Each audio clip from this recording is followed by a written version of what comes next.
You do not know the right things to say all the time, the right question to ask all the time. There's a point I remember I was asking her, "Are you okay, Mekulu? Olingone na ngangelosho andakangwea wapedu." And then she would respond saying, "Ngilangi. Ngeno ko ingon ngeno." How do I put this?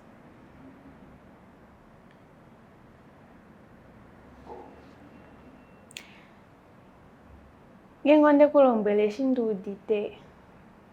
Otoningi poshike. Kuna ngetu no kuninga.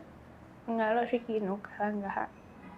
I don't know if I can translate it properly in English because it's deeper in my vernacular. And that broke me. Because I'm a fixer. I want to fix things. And it broke me. Getting sick, vomit, you can't even eat sometimes because your mouth is swollen. It was really bad. And the losing weight, it's bad. Because when people look at you in the society, they just have a lot of stories to talk about, but not knowing what the person is going through. Went down to Cape Town to have a hysterectomy, but there they realized that the cancer has spread, so the hysterectomy won't help. So I came back to Namibia, met the wonderful people of the oncology center here, a bunch of angels, so there I started with chemo and radiation every day for 7 weeks. In the first week, I got really sick. I think it was preparing up for the treatment. So knowing that it was going to be severe, not knowing how your body's going to react, because everybody's body reacts differently. But so just to know that my family is okay, that the kids are sorted. So, I mean, those were your biggest fears, is that your kids will be okay. And that your husband will be fine. And it's never a thing of why me, or I can't accept this, or there was nothing like that. It was just like, okay, we've got to do this. We have to, what's the next plan? What's the next plan? I did not chemotherapy there 8. Manda kusako there 4. Now I'm in the middle. But it's not easy. It's not easy at all. That chemotherapy is not easy. Even my skin is not like this. If you check me here, on Darauli Kerera, even here, my hair, I don't have a. That's chemotherapy, kill people. It was so difficult, and ever since he passed, I think this is one of the few times I speak about it. I've numbed my feelings, I would like to say. I did not get to properly mourn because I just numbed my feelings. I don't like to think about it much. I don't like to dwell on it. Yeah. I didn't really understand everything she was going through, but she was so brave. I think 2 years after we reunited with my gran, I always felt that the time was so short that I had with her, but she was always so positive. I never saw her, even towards the end, complain. I never saw her crying or in pain, which was, I suppose, a blessing for her, that she didn't have any pain. But I sort of wished that she would have made us more part of her journey, because I'm sure she went through her own internal struggle. So if I could have at least been a little bit more of comfort to her at the time, I think that would have made a difference. When I got the news, I thought they were talking to someone next to me. I didn't even think, why me? Because why not me?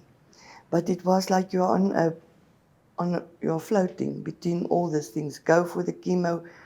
The day after the chemo and the day after that, you're on a high, or me was on a high. I just want to do a lot of things in there for 3 days. You just lay down in the bed, feeling nauseous, and then go on. And after 2 weeks, it's all over again.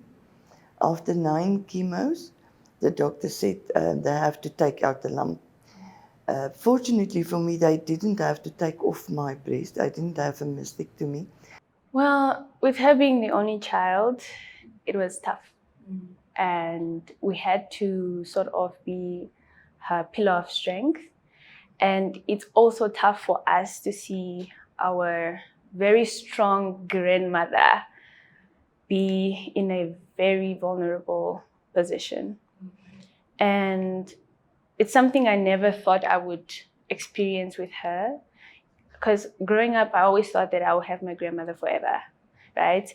She would go to the farm, she would do, she loved working. And to see her in the bed every single day and not willing, but basically being able to walk outside, it's really hard. And for my mother, it took a huge toll on her.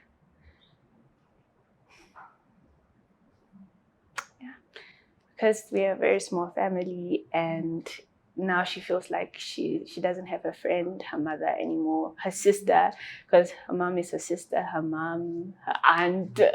She's everything in one, and it's really difficult. It truly is. I lost friends and family just because I got sick. So yeah, and being alone while on treatment, while you need people close to you, but it's just your mom and few cousins and few friends. It's not a good thing. I had people, but not as I expected. The people that I expected to be close, they weren't. So, but the support I got, it made me go through everything. So yeah.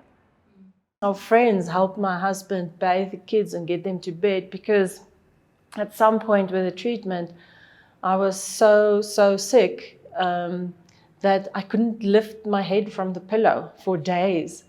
So I just had to literally focus on taking the next breath, not because I was, dying, but because of the intensity of the treatment. And it was extremely severe on the body.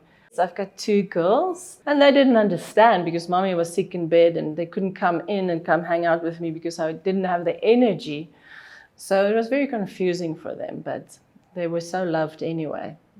They probably forgot all about it. It was such an absolute amazing journey of mercy and love and support, because people from everywhere, they would bring buckets of food. I think if I look in the fridge, there's probably still a bucket of frozen food in there that somebody brought. Fortunately, it brought us so close together. We had the best support system.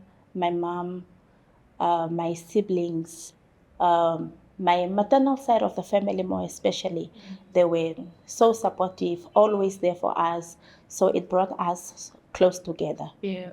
Yes. And Papa no brother, yeah, my brother is the one I tell everything.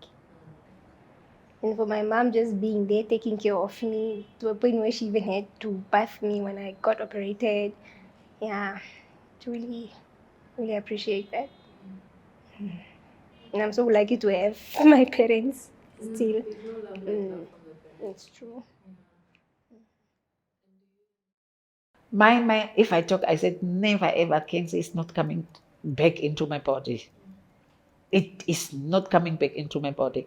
And then I went there, I did it, and when I go for results yesterday, then I'm clean for any cancer. I'm clean for any cancer. There is no cancer cells in my body. And when the doctor tell me, I was saying, yeah! But I knew it before, because I said, it will never, ever, cancer is not coming back in my body. And I said to the people who looked down, I said, look at me. Look at me. I showed them the pictures. My hair was up. I was black. I was skinny. I said, look at me. And look at me today. So cancer is not there to kill. We can defeat cancer if we can stick together. There's always a silver randjie around the cloud. It is not easy to get the message. But what's important, the families must look after each other. And when you get any sickness, try to get just one that understands you and stand by you, and to be a barrier between people that are very nuskierig and just preying on your sickness, because that is one of the more difficult things that I felt in my journey. Many people are more, how are you? How are you? How are you feeling? What must I say? Nauseous, tired. I'd rather ask, can I bring you, or just say, I'm bringing you something to eat. Can I go and get something from the shop for you? Anything, just be there for the people. That is so, and just take it one day at a time. Enjoy what you have and see what the Lord wants to tell you in your whole journey. That's the most important.